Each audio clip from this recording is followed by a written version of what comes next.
성경 보겠습니다. 히브리서 12장 2절입니다.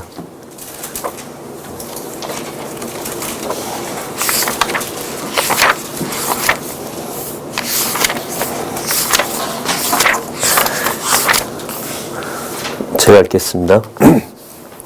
믿음의 주여 온전케 하시는 이인 예수를 바라보자.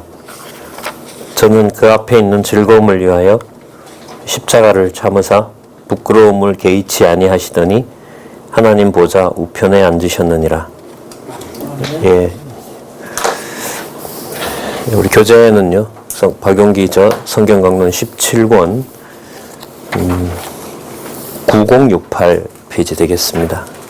9068에 보시면 히브리서부터 유다서까지가 묶여있는 주제가 나옵니다. 교회 투쟁을 통한 성취, 이렇게 나옵니다. 이걸 문장으로 풀면 그 밑에 나옵니다. 제가 읽어보겠습니다. 히브리서부터 유다서는 성령께서, 자, 주어가 성령이고요, 부활 승천하시니가 보통 우리가 그리스도라고 하죠. 근데 이걸 분리하고 있습니다. 부활 승천하시니가 그리스도이심을 교회 투쟁을 통해 성취함으로 증거하는 내용이다. 여기 교회 투쟁이라는 말이 주제가 되고 그 주어가 바로 성령께서 하신다는 거고요. 그리고 그 내용은 뭐냐면 부활 승천하신 이가 그리스도임을 증거하는 겁니다. 투쟁이라고 했을 때 저 역시도 입력된 정보가 세상에서 말하는 이런 투쟁이 먼저 떠올라요, 사실. 이게 제 현주소인 거죠. 투쟁 이렇게 했을 때 하나님을 알아가고 하나님을 찬양하는 하나님의 백성으로서 가장 먼저 떠올라야 되는 개념은 이게 교회인데, 투쟁 이러면 머릿속으로 탁 스쳐가는 게 이런저런 투쟁들, 뭐 이런 게 벌써 이제 온몸에 탁 벌써 이렇게 반응을 한단 말이죠. 자, 오늘 저희들한테 이제 처음부터 이게 도전이고 고민을 해야 되는 게, 투쟁 이랬을 때 가장 가까운 개념은 뭡니까? 교회입니다.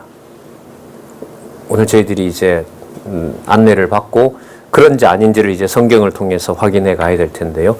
또 하나 이게 진지하고 또 우리가 조심스럽게 면밀하게 공부해 가야 되는 전 이유라 보는데요. 히브리서부터 야고보서, 그 다음에 베드로 전후서, 요한 1, 2, 3서, 유다서가 투쟁과 관련된 걸로 모여 있습니다. 자, 투쟁인데 어떤 투쟁이냐면 교회 투쟁이고요. 주어가 누구냐면 보혜사 성령께서, 그 보혜사 성령께서 교회가 투쟁의 현장에 있도록 섭리하신다는 거죠. 이게 이제 좀 이따 설명드리겠습니다. 히브리서부터 유다서까지가 교회 투쟁을 성령께서 섭리를 하시는데, 교회라면 투쟁을 할 수밖에 없다는 거죠. 바로 그게 성령께서 주어가 되시는 거고, 그럼 그 내용은 바로 뭐냐면 예수께서 부활 승천하신 이가 그리스도라는 사실을 증거하기 위한 겁니다. 그럼 이렇게 조금씩 이어가 볼게요. 그 말을 이제 제가 투쟁이 아닌 교회가 없다 이렇게 말씀을 드렸는데, 부활 승천하신 이가 그리스도이심이라는 게 이제 이게 핵심이란 말입니다. 그러면 부활 승천하신 이는 지금 우리 눈에 보이질 않습니다.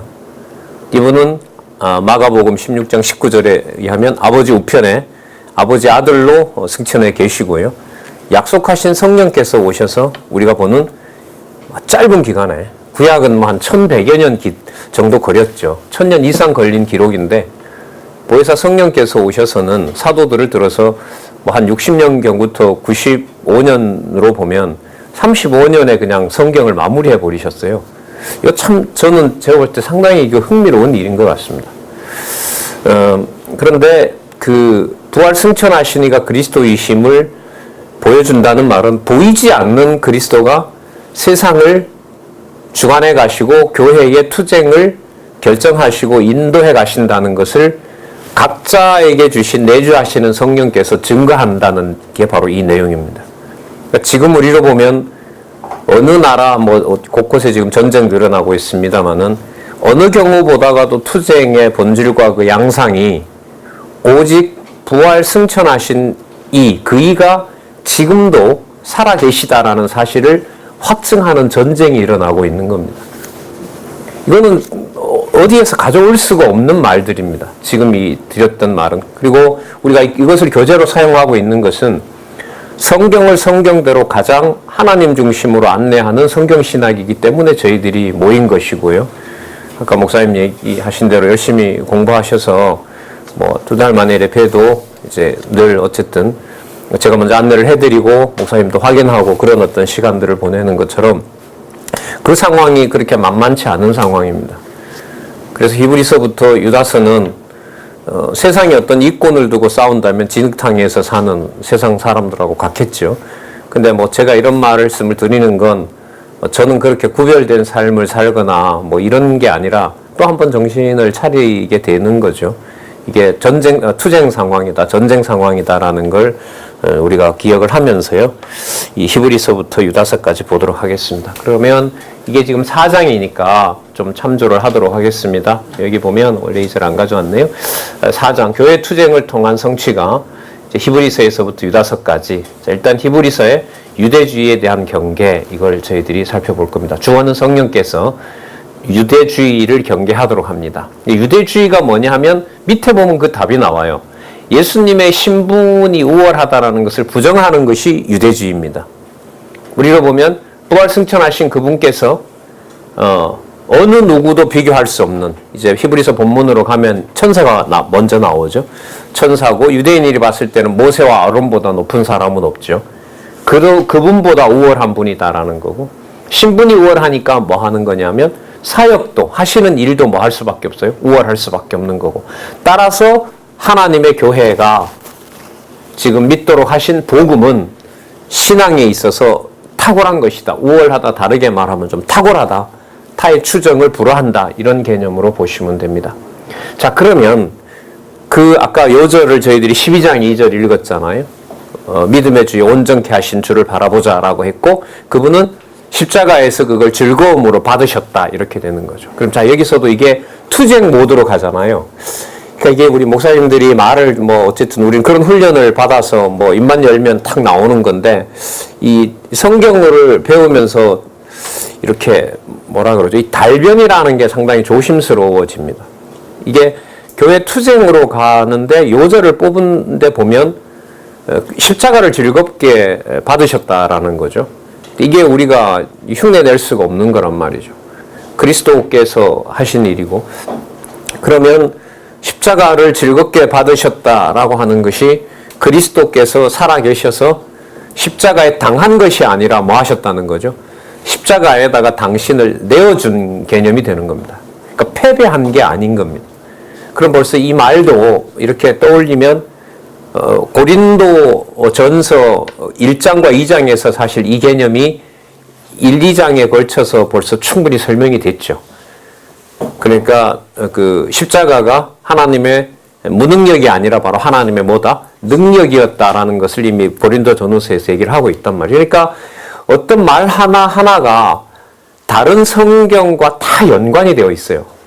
우리가 알든 모르든, 뭐 틀리게 말하면 비성경적인 게 되고 바르게 말하면 성경적인 게 되는데, 히브리서는 유독 성경을 아주 집중적으로 인용을 합니다. 성령께서. 그러니까 이게 어떤 의미냐 하면 투쟁이라고 하는 것이 진리의 말씀으로 투쟁하게 하신다라는 것을 증명해 줍니다. 그래서 너무나 유명한 구절이잖아요. 저희들 이 성경신학에 어떻게 보면 이 저희들 표어와 관련된 구절인데, 하나님의 말씀은 살았고 운동력이 있어. 그래서 79년에 만들어진 이 성경신학 단체 운동이 처음에는 성경신학이라는 말보다 히브리서 4장 12절에 근거해서 저희들이 말씀 운동, 영어로 LM, 로고스 무브먼트, 지금도 뭐 그런 말씀을 가끔 들으실 겁니다. 그렇게 출발했습니다. 그러니까 우리가 싸우는 것이 아니라 말씀께서 살아서 백일하의 모든 비밀을 다 드러낸다. 그러니까 말씀이 말씀대로 선포되는 것만큼 영적 전쟁에서 사단이 두려워하는 게 없는 거죠.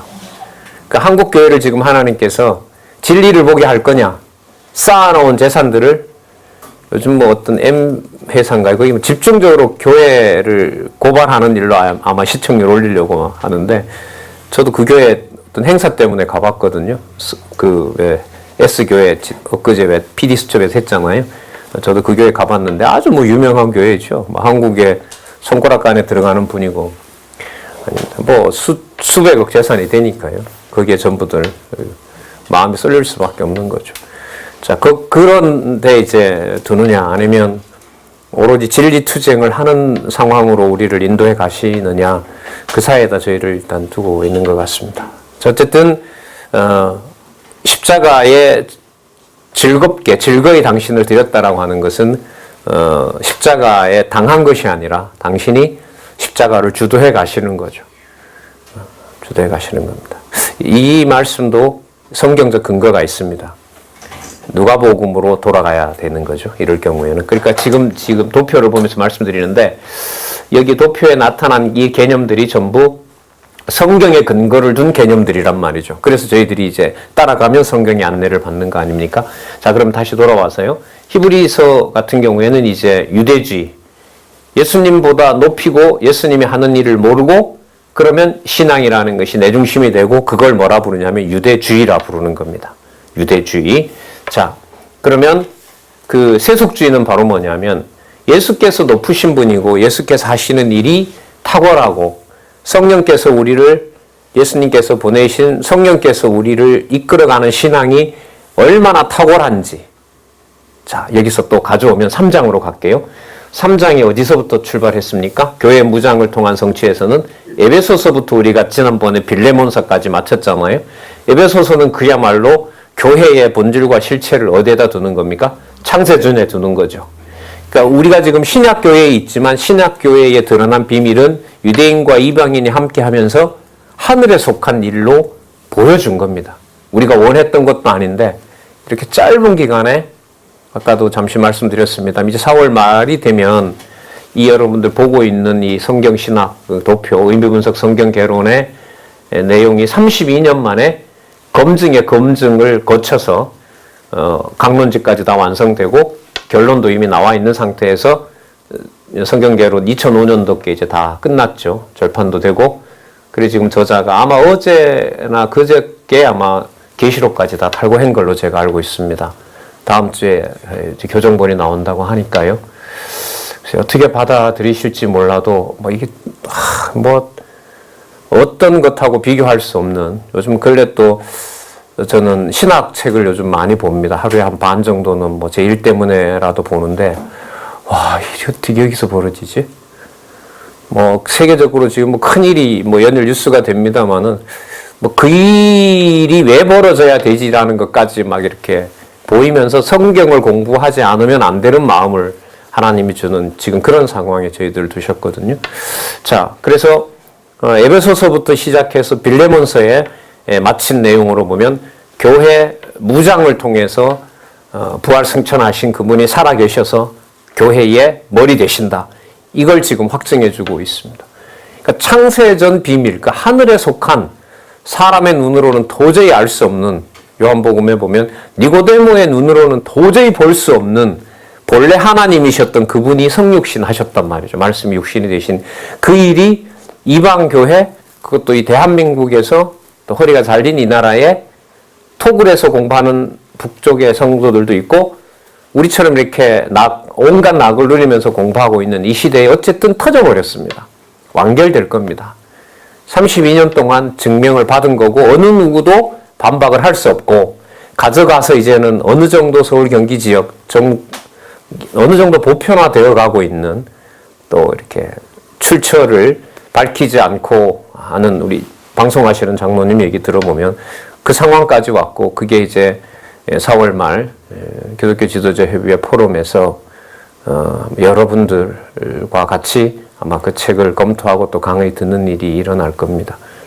그러니까 너무라는 말을 이제 많이 쓰게 되는데 뭐 오랜만에 만나서 서론이 좀 길어지네요. 자, 어쨌든 에베소서부터 시작해서 빌레몬까지 교회 무장을 통해서 저희들은 부활 승천하신 그분이 바로 교회의 머리 되신 분이다. 분명히 살아계신다라는 것을 확증하게 됐고요.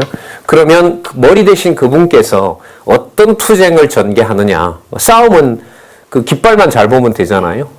소대장, 중대장, 그 다음에 장군이 어떻게 사인을 내리는지 거기만 보고 따라가면 되는 것처럼 바로 그게 히브리서에서부터 유다서까지 기록이 되어 있습니다. 그럼 유대주의는 그리스도가 대장된다는 것을 부정하는 게 유대주의입니다. 쉽게 말하면. 반대로 말하면 히브리서를 통해서 그리스도가 믿음의 주라는 사실을 확증하는 겁니다. 확증해 주시는 거죠.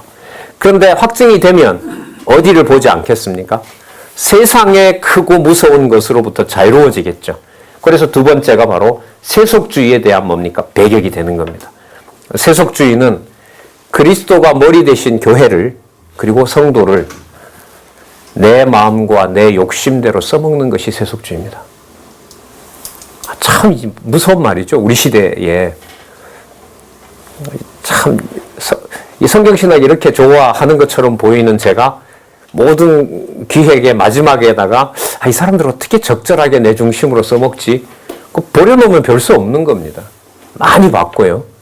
이 저자 옆에서 또 많이 봤고, 글쎄 저는 그렇게 잠 못 자고 손 떨리고 막 머리 터질 정도의 그런 일은 겪지 않은 것 같은데, 이걸 이제 집필을 하고 있는 이 저자의 삶을 보면, 우리 여기 장로님도 계십니다만 다 증인들이신 거죠. 성령께서 잡아주시지 않으면 그리스도를 믿음의 주로 안 보게 하면 교회와 성도를 누구 욕심대로 쓸 수밖에 없다. 자기 욕심대로 쓸 수밖에 없습니다. 아까 우리 박 목사님 얘기한 대로 아직도 큰 대중집회에서 그냥 몇 마디만 몰아가면 이것저것 다 그냥 그 권위에, 거짓 권위에 불복할 수밖에 없는, 따라갈 수밖에 없는 그런 상황인 거죠. 자, 본문으로 들어가겠습니다. 그래서 그러면 세속주의는 바로 뭐냐? 그리스도의 이름으로, 진리라는 이름으로 뭘 하는 거죠? 그리스도의 교회를 자기가 지배해서 자기 소유로 삼겠다는 거죠. 그게 바로 뭡니까? 적그리스도입니다. 그래서 저기 그리스도가 머리 되신다는 거 부정하면 반드시 어디로 가게 돼 있습니까? 교회와 성도를 내 욕심대로 쓰는 세속주의로 갈 수밖에 없고요. 세속주의로 간다는 말은 결국 뭐가 될 수밖에 없다? 적그리스도. 이걸 누가 섭리를 하시느냐? 성령께서 섭리를 하시면서 진리의 말씀으로 투쟁하게 하지 않으면 어느 누구라도 이 길을 가게 될 수밖에 없는 거죠.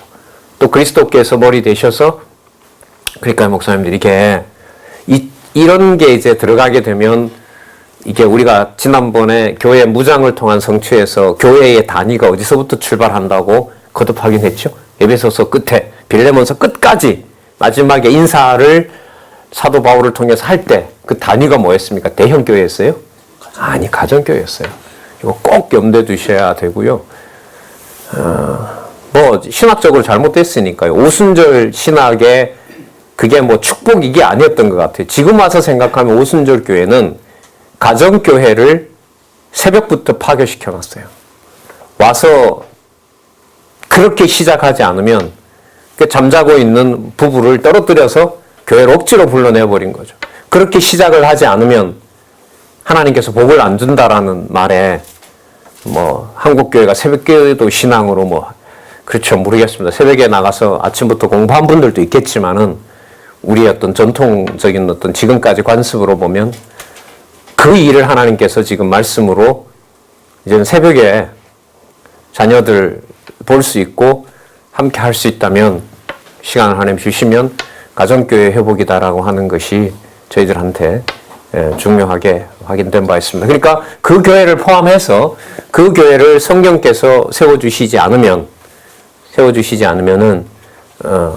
유대주의로 가게 되고, 그다음에 세속주의로 가게 되고, 적그리스도로 갈 수밖에 없다는 겁니다. 그러니까 이 세 가지는 분리가 안 되는 겁니다.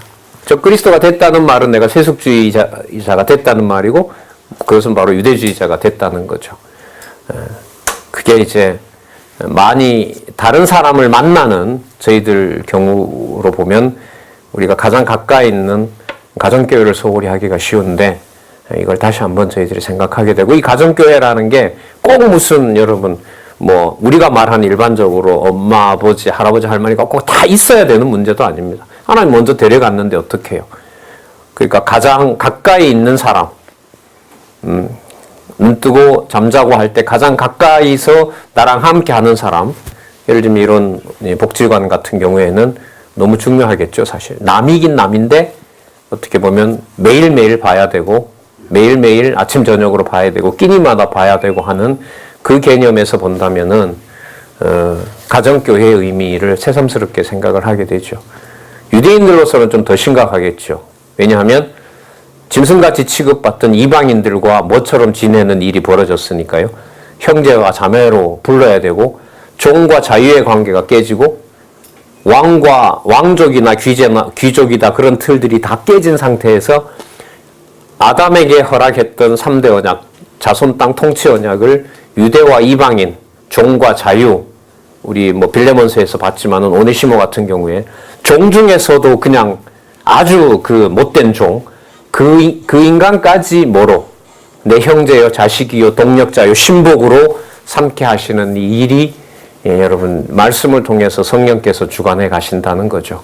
그러면 지금 투쟁이라고 하는 것은 뭐냐면 에베소서부터 시작됐던 대로 모든 개념들이 글은 2000년 전에 보통 사도 바울이 적었다고 하니까요. 뭐 수신지도 어딘지도 모르겠는데 나중에 보면 이탈리아에서 온 성도들도 문안한다라고 봤을 때 아마 로마는 아닌 것 같고요. 어느 한 지역에 있는 유대인들에게 상당히 수준 높은 글을 쓰는 거죠. 그러니까 구약의 모든 내용들을 들어서 예수가 믿음의 주다, 온전케 하시는 주고 그분의 십자가가 무능력이 아니라 그게 바로 투쟁의 방식이었고 투쟁의 확증이었다.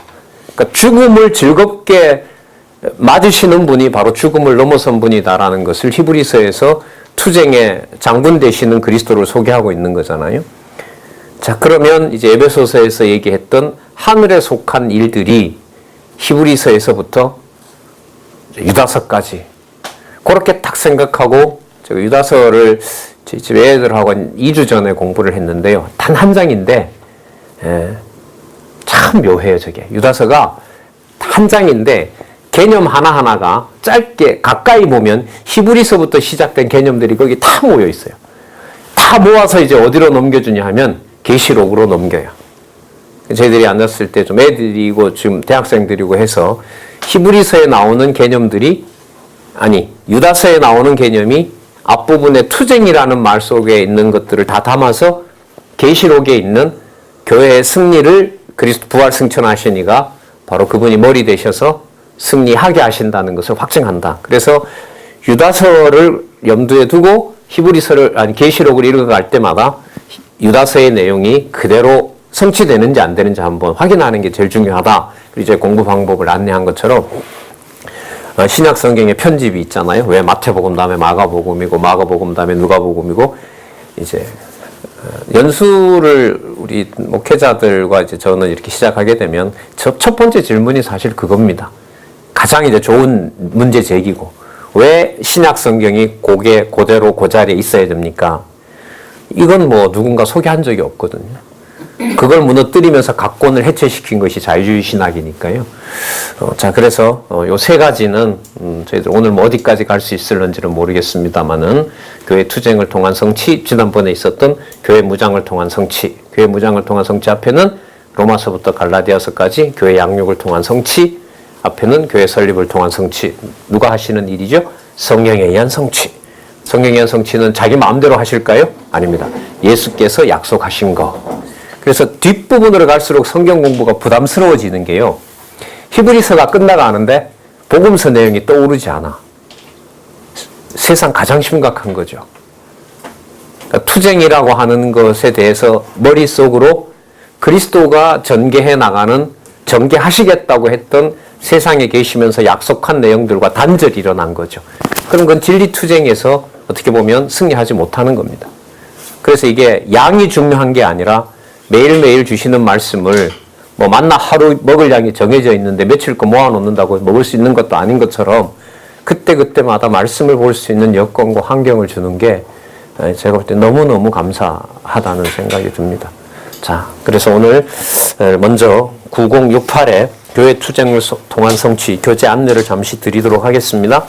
첫 번째 단락은 이제 히브리서부터 유다서까지에 대한 주제를 요약하고 있고요.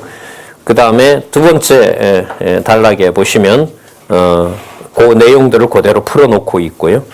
그 다음에 세 번째 단락에 보시면 실체적인 에덴의 교회 구약 근거를 소개하고 있죠. 창세기 2장 21절에서부터 24절, 그 다음에 에베소서 5장 32절, 자, 그 다음 내려오면 창세기 12장에서부터 36장, 그 다음 줄에 보면 창세기부터 어디까지죠? 에스더. 자, 지금 뭘 얘기하는데요? 히브리서부터 유다서까지 교회 투쟁을 얘기하는데 범위가 넓어졌습니다. 우리 고개가 아프셔도 저로 한번 가볼까요? 창세기에서부터 에스더가 무엇의 근거가 됩니까? 교회 투쟁을 통한 성취 제4장의 전체 근거가 되는 겁니다. 이 말은 결국 히브리서를 히브리서답게 읽으려면 신약 성경뿐만 아니라 어디까지 근거를 잡아야 된다? 구약까지 잡아야 된다. 그래서 여러분 이 통일성이라는 말, 논리적 통일성으로 완벽한 정확무한 하나님의 말씀을 의미 중심으로 통일되어 있다는 것을 우리가 확증한 사건을 저희들이 지금 경험하고 있는 거거든요. 바로 여호와께서 살아계시고 여호와의 능력을 보여주시는, 한마디로 여호와 계시, 이렇게 정리를 할 수 있는 거죠. 그럼 어느 경우 어떤 상황이라도 투쟁 아닌 것이 없고, 교회라면 가정교회부터 투쟁 아닌 것이 없고, 투쟁이라면 그것은 유대주의에서부터 적그리스도까지 대적하게 하는 일이 우리에게 일어나는 것이고, 그 일의 핵심에 바로 뭐가 있는 거죠? 진리 공부라고 하는 그 맥락에서 여러분들 그 에베소서 6장에 완전무장 전신갑주가 나오죠. 그 머리부터 발끝까지 머리 대신 그리스도에 의해서 손마디마디까지 영적인 말씀이 공급되는 겁니다. 그래서 그 전신갑주를 가지고 좀 붙여보면 히브리서 4장 17절에 12절에 오면 투쟁하기 위해서 말씀은 뭐 하게 됩니까? 살았고 운동력이 있게 하시는 거죠. 완전 무장이 됐기 때문에. 그러니까 에베소서 다음에 왜 히브리서가 나와야 되냐라고 묻는다면, 뭐 중간에 다른 것도 있지만 에베소서의 교회 무장을 에베소서 마지막에 창세전에 약속한 대로 무장을 시켜주셔서 히브리서에 오면 자기가 운동하는 것이 아니라 뭐가 운동하는? 말씀이. 그 말씀이 됐을 때는 요한복음 1장으로 갈 수밖에 없죠.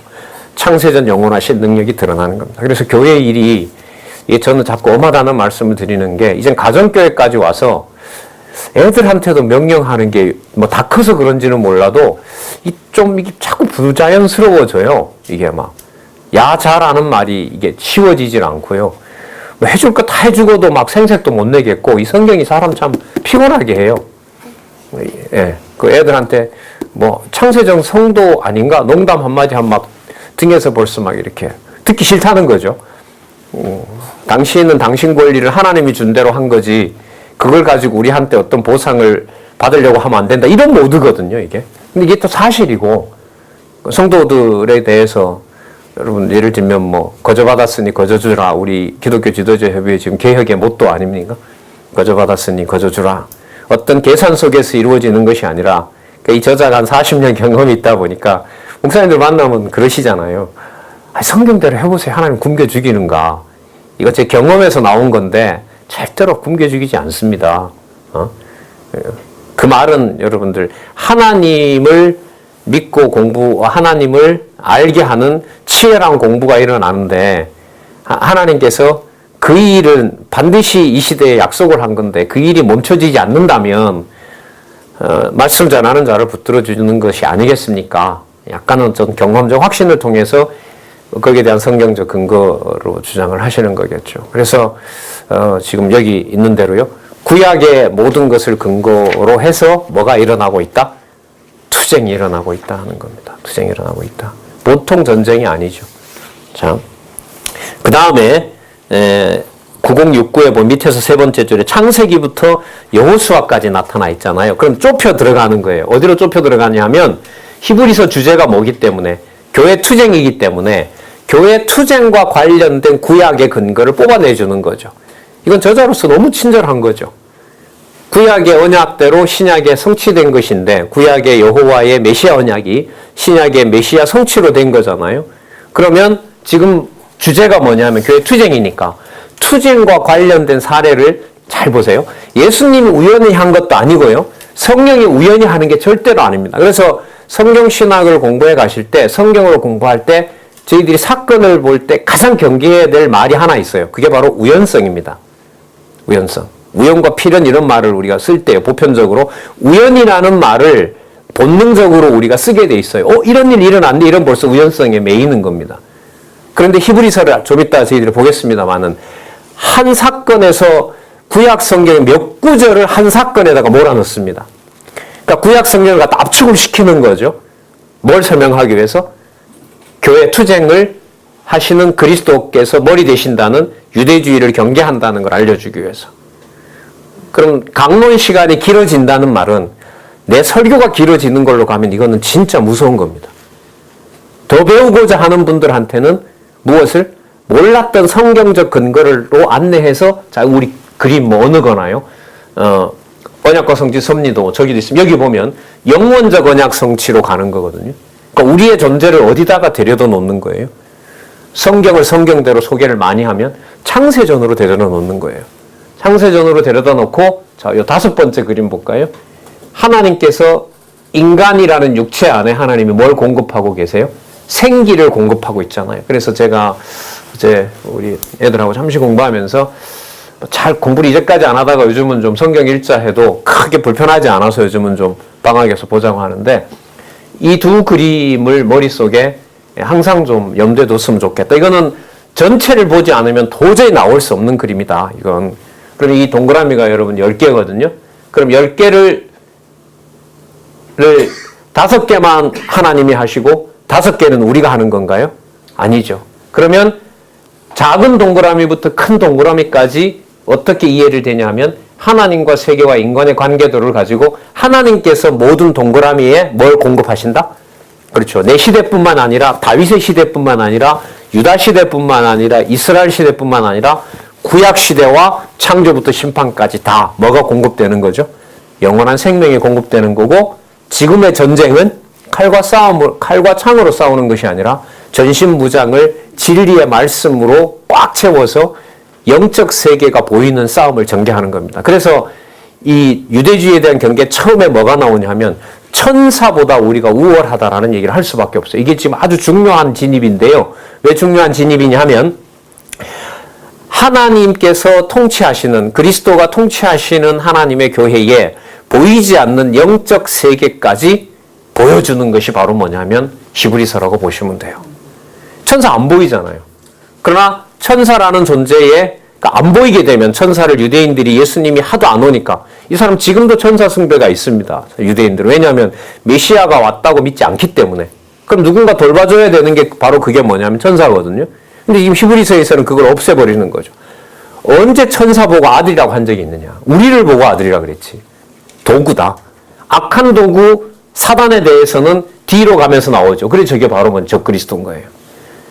그러니까 선한 일을 하는 천사든 악한 일을 하든 사단이든 전부 다 뭐예요? 투쟁에서 쓰는 도구들이지 거기에 경배할 필요가 없다. 나중에 정리 어디 가서 하시죠? 요한계시록에 가서 다 심판해버린다는 말이죠.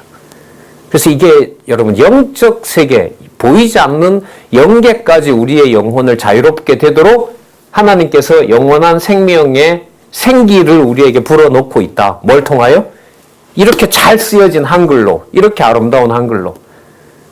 지금 그 네덜란드에서 아주 잘 나가고 있는 여자 자매 후배가 한 분 아마 이거 보실지도 모르겠는데 뭐 영어 너무너무나 잘해요. 근데 이분이 어머니한테 전화를 가끔 해요. 출근하기 전에 요한복음을 그렇게 자기는 본대요. 보는데 한글을 통해서 나는 성경을 배운 게 그래 고맙대요. 그게 뭔 말이냐 하면 아마 영어로 뭐 자기가 원어민은 아니지만 뭐 한 20년 영어 공부를 하면서 이제 박사 논문을 쓰고 있는데 영어로는 그 성경신학 강의하는 내용들이 아마 전달이 안 돼. 이걸 가지고 그러니까 저걸 딱 듣는 순간 야벳 저렇게 논리적이라는 야벳 족속에게 준 한계가 저건가? 그런 어떤 딱 감이 오는 거예요. 저렇게 논리적인, 이 논리적이거든요. 이 자체가. 얼마나 논리적입니까? 한눈에 들어오니까. 그 논리를 학을 전개했던 사람들이 야벳인데, 그 알렉산더 스승이거든요. 2300년 전에 논리학을 정립했는데 다른 학문은 발전했는데 논리학은 하나도 발전 안 했어요. 그러면 누가 다 해놨다는 거예요? 2300년 전에 아리스토텔레스가 다 해놨다는 거예요. 그러니까 우리가 논리적으로 말하면 전부 다 아리스토텔레스가 팔짱 끼고 그렇지 내 법칙대로 놀고 있네 이럴 정도로 2300년 전에 다 해놓은 거예요. 형식 논리로. 글을 쓰면 그 사람 말을 안 따르면 안 되게 돼 있어요. 근데 이걸 그렇게 줬는데도 야베 쪽 유럽 신학은 결국 한계를 드러내게 했고 여기로 온 거죠. 그래서 아까 그 자매 얘기대로 너무너무 한글을 통해서 하나님의 존재를 배우게 된 거. 지난번 10월 9일 날 한글날 스크랩 그 기사 스크랩을 해서 장로님이 주시더라고요. 그 기사 내용이 뭐였냐면 세상에 있는 모든 표현할 수 있는 음을 낼 수 있는 유일한 언어 한글 이렇게 나왔어요. 우리 음이 많이 묻혀 있잖아요 지금 한글 세종대왕 때 하고 다. 그러니까 표현 못할 음이 없는 거죠. 그러면 그 말은 뭐냐면 탁월한 혓바닥 구조를 준 거죠 우리한테. 흉내낼 수 없는 말이 없으니까. 그러니까 가장 정확한 음을 가지고 그게 음악이든 뭐든 간에 어쨌든 이런 문화사의 어떤 남의 기회가 되면 우리 목사님들과 같이 좀 공부할 수 있는 기회가 오면 좋겠습니다만은 자 다시 한번 돌아와서 말씀을 드리면 그 전체적인 논리적 구조 속에 영원하신 하나님의 생명이 지금 정확하게 공급되고 있다. 그 사건이 여러분 저희들한테 창세기부터 계시록까지 전해졌다는 거죠. 그리고 아까 히브리서부터 창세기에 나타난 투쟁과 관련된 내용들이 여러분 그 페이지 넘기시면 그 다음 페이지 9070에 가면 창세기 쭉 제가 빨리 읽어볼게요. 창세기 34장, 출애굽기 10장에서부터 18장, 출애굽기 17장 8절에서부터 16장, 민수기 31장, 여호수아 5장에서 12장, 그 다음 사사기. 자, 뭘 전부 다 소개하고 있습니까? 교회 투쟁이 이미 뭐 되어 있는 거다? 약속되어 있는 거다. 그럼 여러분 약속을 거슬러 올라가면 구약으로 갔어요? 그럼 여기 아담까지 갔어요? 아담에게 3대 언약이에요? 그럼 아담에게 그때 비로소 준 건가요? 아니죠. 어디로 가게 됩니까? 창세전으로 가요. 그러면 여러분들 성도님들이 일주일에 한 번 모여서 한 번, 뭐 두 번, 세 번 얼마든지 사정은 다르겠습니다만은 그 시간을 하나님이 모여준 이유가 현상 세계에서 살아가고 있고 나이도 아이부터 시작해서 뭐 오늘 내일 하시는 우리 선배들도 다 계시잖아요. 어쨌든 일어나는 일은 성경을 소개한다는 것은 언약과 성취를 소개할 수밖에 없는 것이고 언약과 성취를 소개한다는 말은 어디에 속한 본질을 비밀을 드러내는 거죠. 창세전. 이게 여러분들 강론 현장입니다. 그러니까 가정교회라는 개념이 여기서부터 출발을 하고요. 그런 가정교회의 바탕을 두고 성인이 되어서 모인 분들이 바로 뭐냐면 은사대로 일하는 은사교회와 그게 바로 양육교회입니다. 우리 속된 말로 밥상머리 교육이 안 되니까 저렇다라는 말을 어른들이 많이 하죠. 쉽게 말하면 집구석에서 어떻게 시켰길래 우리 이런 말 하잖아요. 그러니까 그 의미의 진실이 이제는 뭐 유교 교육이 아니니까 지금은요. 바로 이 바탕을 둔 교육을 가정에서부터 시키고 하나님께서 필요한 사람들 만나게 해서 지체로 만들어서 같이 공부도 하고 또 뭐죠? 주신 바 은사 따라서 일하게 하고 우리 기지협은 따라서 어느 지도자인 누구에게 헌금을 이른바 연보를 내라고 하진 않는 이유가 전달해주고 그 사람이 거기에 맞게끔 뭐 하는 거죠. 자기가 쓰는 개념인 거죠. 그래서 우리가 한국교회를 비판할 때 보통 재정 문제를 비판합니다만 우리는 재정 문제를 비판하는 데 목적이 있는 게 아니고요. 그 사람에게 자유를 주면 그가 알아서 하나님께서 쓰신다라고 하는 걸로 그렇게 성경을 통해서 이들이 확인하고 있는 거죠. 자, 그런 모든 일들이 현상적인 일로 가게 되면 이게 인간적인 일이고요. 그것에 대한 근거가 결국 어디에? 창세전까지 간다는 것은 어떻게 참 손 떨리는 일인 거죠. 몇 명이니까 소홀히 하고 많아야 교회답고 이거는 너무너무 진짜 이 성경신학의 확실한 이 여호와의 살아계신 증거로 보면 진짜 두려운 말인 거죠. 저도 요즘 지방일에 다니는데 어떨 때는 늘 편한 건 아니거든요. 야, 나 시간이 많아서 이렇게 오는 건 아닌데. 그 결국 잘 보세요. 말이 전부 누구 주어로 삼는가. 나 시간이 많아서 이렇게 오는 게 아닌데. 사람 불러놓고 5시간씩 이렇게 같이 공부하자 해놓고 별 관심이 없는 것 같기도 하고 다른 데다 관심을 둔 것 같기도 하고 그럼 막 화가 나는 거죠. 그러다가도 이제 네가 이렇게 딱 한마디 정신이 번쩍 나죠. 무슨 구도를 무너뜨리는 거예요, 그건? 그렇죠. 그래서 여러분 고린도전서 시작할 때 보면 고린도전후서에 나타난 그 말씀 우리 지나왔으니까요. 얼마나 사도 바울이 할 말이 많겠어요? 1장 1절에 뭐부터 딱 선을 그어요? 하나님이 의롭게 하신 고린도 성도들에게 말하노니. 그러니까 누구 소리를 못하게 해요? 이게 설에 의하면 고린도에 보낸 편지가 서너 편이 된대요. 몇 편이 사라졌어요. 한 2편 정도가. 제가 볼 땐 거기에 아마 사도 바울의 우울분이 묻어 있는 것 같아요. 그 본문에 보면 눈물로 쓴 편지 이런 게 있는데 그런 건 없거든요. 하나님 없애신 거죠. 저는 하나님 없앴다고 봐요. 그 내용에 보면 사도 바울의 정당성이 기록되어 있겠죠. 내가 왜 이렇게 왔고, 뭐 나중에는 그 상륙도 못하게 그냥 고린도 황에서 내쫓아 버렸어요. 고린도 성도들이. 예수님보다 더 강한 어떻게 보면 배신을 당한 인간적으로 보면 그런 정도로 했는데 그게 바로 사도 바울에게는 에베소서를 쓰게 했고 또 히브리서를 쓰게 해서 창세전에 있는 이 나라에 대한 그걸 절감시키게 하는 거죠.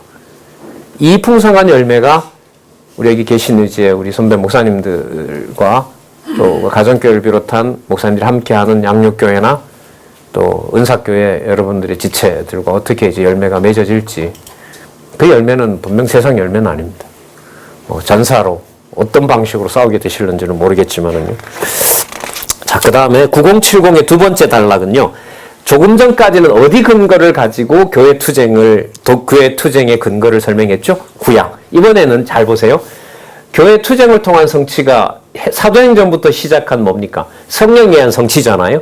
그럼 이게 큰 틀에서 보면 성령께서 교회 투쟁을 하게 하신단 말이죠. 그러면 성령께서 그때그때마다 기분 내키는 대로 하느냐? 그게 아니라는 거죠. 누가 다 얘기해 놓으신 거예요? 그리스도께서 이렇게 담는 거죠. 그럼 짧게 소개했지만 전부 교회 히브리서 한 권을 보기 위해서는 성령께서 창세기부터 모든 내용들을 어떻게 하나로. 그래서 이런 게 이제 터지게 되면 흥미가 인간적으로 보면 흥미가 더해지게 되고 성경을 보는 눈이 열리는 거고 이 개념과 이 개념 그러니까 관주를 보고 성경을 뭐 내가 풀어서 사람들한테 소개하는 것이 아니라 내 모두 자체가 이게 어디에 나왔던 말씀이다라고 해서 관주 성경을 내가 스스로 내 속에서 뭐합니까? 극복하게 되는 거죠. 인위적으로 낱말 끼워 맞추는 게 아니라 그리고 지금 소개하는 거 보면 몇 장 몇 절도 소개하지만 어떻게도 소개해요? 큰 덩치로 소개하죠. 그러니까 히브리서를 소개할 때 뭐를 다 가져와요? 창세기부터 에스더가 다 들어오는 거죠. 반대로 말하면 예수님께서 요한복음 5장 39절이잖아요. 너희가 성경에서 영생을 얻는 줄 알고 성경을 상고하거니와 그 성경에 내게 대해서 증거한다고 했을 때는 한 구절 속에 뭘 또 다 담아요? 성경을 다 담는 거죠. 그럼 이걸 그대로 보면 내가 볼 때는 무지랭이 성도 같아도 그 사람에게 임하고 있는 하나님의 진리는 성경 전체의 비밀이 담겨 있는 뭡니까? 창세전 하나님의 성도라고 하는 게 우리에게 찾아오고 우리가 만나는 성도들의 본질이고 본성이라고 할 수가 있겠죠. 그런 면에서 교회는 이제 엄하다라는 말을 이제 수식어가 저한테는 좀 계속 먼저 생각이 나는 것 같아요. 자, 그러면 우리 유대주의로 가서 한번 살펴볼게요. 자, 유대주의 히브리서 내용에 아까 요절 말씀을 드렸고요. 그 세 단락이 항상 따라 나오는데 왜 세 단락이냐 하면 첫 번째 단락은 히브리서를 유대주의와 관련해서 단락을 나누어서 독자들에게 소개한 거예요. 그럼 두 번째, 가장 넓어지는 근거가 어디죠? 가장 큰 근거가 창세전 근거. 두 번째 단락은 어디 근거? 창세전 근거. 그러니까 성경의 어떤 낱말을 소개하면서 아담을 소개하건 요한계시록의 심판을 소개하건 간에 시간 세계에 있는 모든 사건들은 전부 어디에 근거를 둬요? 예수님께서 얘기한 대로 뜻이 하늘에서 이루어진 건 땅에서 이루어지는 겁니다. 그때부터 저희들이 전하고 저희들의 입을 통해서 성도들에게 들려지지만 제가 만들어내는 말씀이 아니어야 돼요. 아니게 하시죠. 그게 바로 뭐냐면 말씀의 권위고 그게 바로 성경 권위입니다. 그러니까 여러분들 이런 자리에서 만약에 성경 권위 외에 다른 어떤 뭐 예를 들면 모습이나 분장이나 옷이나 제도나 의식을 가지고 만약에 그 사람을 만약에 몰아간다면 그거는 뭐죠? 말씀의 권위를 자기 스스로가 뒤집어 버리는 거죠. 진짜 옛날에 진짜, 지금도 마찬가지죠. 형형색색으로, 모르겠어. 우리 목사님도 입고 계신지 몰라도, 말은 바로 해야죠. 그런 어떤 외적인 것이 성도들에게 귀와 눈을 만약에 흐려놓는다면 스스로 성경의 권위를 흐려놓는 일이 되는 거죠. 여의도에 어떤 큰 교회 한데, 저 사람은 나중에는 입더라고요. 처음에는 그 양복 입고 했거든요. 그래서, 성경도 많이 달변이잖아요. 성경 구절 수십 개 외워서 하고, 성경대로 한다 하고 아니면 어느 날 보니까 그것도 다 똑같이 입어버리더라고요. 예. 자, 심각한 거죠. 사실 신문이나 이런 데 저희들이 지금 강도 높게 비판도 하고 있습니다만은 무서운 자리가 됩니다. 몇 장 몇 절 봉독합니다에서부터 시작되는 것은 의식이 아니라 성령께서 붙잡아주지 않으면 의식이라는 이름으로, 하나님이라는 이름으로 말씀의 심판을 받는 무서운 자리가 될 수 있는 거죠. 그러니까 이게 자꾸 말씀드립니다만은 이 교회라는 말에 이게 몸살이 나잖아요. 왜? 내 마음대로 하고 싶은 것과 진리를 깨닫게 됨으로써 내 마음대로 어느 것도 할 수 없다는 게 이게 속에서 일어나는데 이게 몸이 그냥 견디겠습니까? 그리스도는 인류의 대속주가 되기 위해서 몸이 찢겨졌지만은 우리는 그 정도는 아니니까요. 그리고 진리가 들어와서 일으키는 반응으로 보면 이제 몸살이 나는 거죠.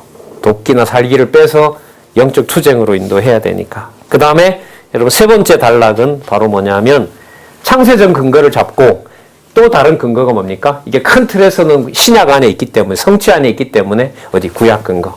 그렇게 딱 근거로 잡아서 설명합니다. 그러니까 말씀 전하는 패턴이 여기에 들어있는 거죠. 어제 본문 읽었어요? 그럼 본문에 따라서 이것은 하나님께서 살아계신 증거고 하나님께서 언약하신 대로 구약 같으면 메시아에 대한 언약입니다.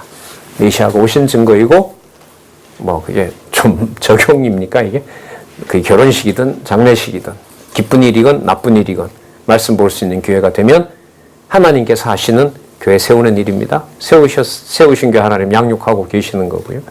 무장시켜서 투쟁하게 하시는 것이고 따라서 일은 사람 속에 빠져 있을 일이 아닙니다. 결국 투쟁의 머리 되시는 그리스도로 향하게 하는 그렇게 전개가 되는 거겠죠. 자, 서론이 좀 길었죠? 자, 그 다음에 보면 또 세 단락입니다. 일단 1장에서부터 6장까지 예수의 신분상의 우월성. 자, 크게 세 부분으로 되어 있죠. 천사보다 우월하고 또 모세보다 우월하고 9072 페이지에 있죠. 1장, 2장은 천사보다 우월하고 그 다음에 모세보다 우월하고 그 다음에 아론보다 우월한 예수 이렇게 나오죠. 자, 여기서 주의할 게 있는데요. 자, 예를 들면 9072에 보시면 그 구약 근거도 나와 있고요. 천사보다 우월한 예수다라고 했을 때 여러분 이 예수는 이 글을 쓸 당시에 예수님은 지상에 있어요? 없어요? 없죠. 예수라는 이름은 지상에 매칭되는 대상은 없습니다. 그럼 이 예수는 어떤 분이죠? 부활 승천하신입니다. 따라서 히브리서에서 말하는 예수를 어디에 있는 예수 속에다 넣으면 안 돼요. 이 세상에 육의 몸을 잇는 차원에다가 넣으면 안 되는 것이 지금 여기서 안내하고 있는 이 강론집의 가이드라인입니다. 그 예수는 구약 성경에 신약에서 히브리서에서 말하고 있는 그 예수는 전부 어디에 속한 분이다? 하늘에 속한 분이다. 하늘에 속한 분이다. 그 하늘에 속한 분을 잡으니까 구약에서 그렇게 멋지고 권위가 있고 수천 년 전통 속에 있었던 아론이다 모세다라는 게 뭐가 돼요? 그 조명으로 하니까 저게 전부 다 헛것으로 보이는 거죠. 이거 대단한 파워 아닙니까? 이게 여러분 빛이 비추면서 생기는 바로 세계관이죠. 말씀에 살았고 운동력이 있어 관절과 골수찌개고 그 1100일하에 드러나지 않은 것이 없도록 밝혀내는 것이 바로 말씀인 거죠. 그러니까 성경이 여러분 이렇게 통일성 있게 어느 말씀이라도 하나님의 진리의 말씀으로 명검으로 소개가 되는데 이게 사단이 가만히 있을 리가 없는 거죠. 달려들어서가 아니라요. 사단이 죽어가는 소리가 드러날 수밖에 없는 겁니다. 그러니까 어떻게 보면 더 세상으로 보면 더 발악을 할 거고요. 왜냐하면 요한계시록이 이렇게 약속을 하고 있으니까. 그게 바로 진리가 진리인 증거가 드러나는 게 아니겠습니까? 자, 그래서 천사보다 우월한 예수라고 했을 때 그 예수의 개념을 어디에다 두셔야 된다? 창세전 하늘에 속한 데다 두셔야 된다. 그럼 그 예수가 그냥 나왔느냐? 딱 하나만 하고 한 근거 하나만 가져올게요. 요한복음이 마태복음은 직임, 마가복음은 신분, 누가복음은 사역. 따라서 예수님은 성육신 하신 몸이지만 요한복음 1장 1절부터 시작하는 그분은 언제부터 계신 태초에 계신 하나님, 본성은 신성이다. 그걸 가지고 와도 너무너무 멋지겠죠. 만약에 청년들한테 사경회를 좀 한 과목이 아쉽다면 제가 볼 때는요. 언약과 성취 요 구도를 신약에서 예수께서 언약하신 것을 성령께서 이루셨다고 했을 때 요한복음과 히브리서 조합도 대단합니다. 이거는 엄청난 걸 열어준다고 봐요. 요한복음에서 말했던 예수님은 본성이 신성이기 때문에 어느 것 하나라도 그걸 세상에 있는 일로 맞추면 안 돼. 그래서 본문을 읽다 보면 내 피를 먹어라, 내 피를 마셔라 이런 말 하잖아요. 그게 어디에다가 두고 하는 얘기가 아니에요. 지상에 있는 사람들이 경험인데 예수님은 그거 지금 얘기하는 게 아니거든요. 하늘에 왜 안 드시죠? 누가 먹을 거 갖다 줬나? 그러니까 예수님은 난 아버지 뜻 이루는 게 내 먹을 거다. 전혀 다른 차원을 얘기하죠. 디모데한테 바람이 어디서 불어서 오는지 너 모른다. 나 모른다. 왜? 나는 어디에 속하니까? 하늘에 속하니. 그 예수를 히브리서에서 나오는 예수로 생각하셔야 돼요. 여러분 기독론에서 이 두 본성 문제 아직도 해결 못했습니다. 신성이냐 인성이냐. 두 본성을 해결 못했는데 낮아지심과 높아지심의 경계를 그을 수 있겠어요? 절대로 못 걷습니다. 그걸 못 걷는데 삼직을 설명하겠어요? 절대로 못하죠. 그래서 여러분들 현재 신약계에서 만약에 신학자들이 기독론을 정립한다? 거의 불가능합니다. 그 사이에 우리들이 몇 시간만 들어도 기독론을 성령께서 어떻게 성경을 통해서 정립했는지가 드러나요. 기독론에 관심을 가지고 있으시면 아마 지금 이 말씀이 제가 드리는 이 내용이 또 우리가 함께 공부할 이 말씀이 얼마나 권위 있는가도 공부하시는 데 도움이 되리라 봅니다. 예.